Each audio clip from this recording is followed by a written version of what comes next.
Hi, this is Au. Kung kayo ay bago sa channel na to, huwag po niyong kalimutan i-click ang subscribe, pakipindot na rin po ang bell upang magiging updated kayo sa lahat ng mga kahulugan ng ating mga panaginip.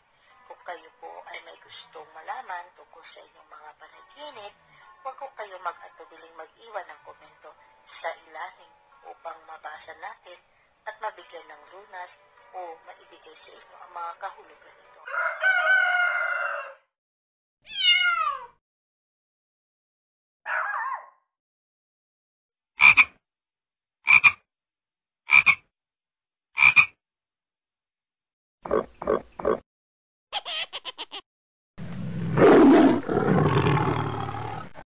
Reunion sa panaginip, ating paiksiin ang kahulugan nito kung ito ay iyong napanaginipan.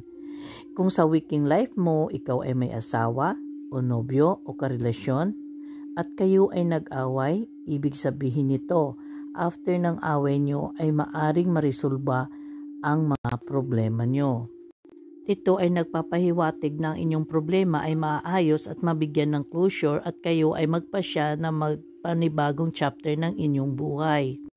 Ito rin ay panaginip na maaring may plano kayo ng kaparis mo na mag-settle down, bubuo ng pamilya.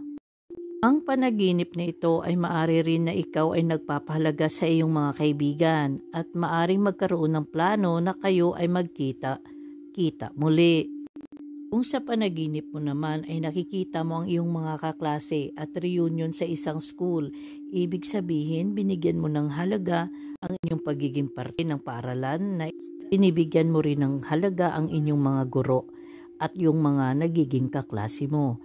Kung ikaw ay bago dito, huwag mong atubiling mag-notify at pwede nyo rin ikomento ang inyong mga panaginip upang mabigyan natin ng kahulugan.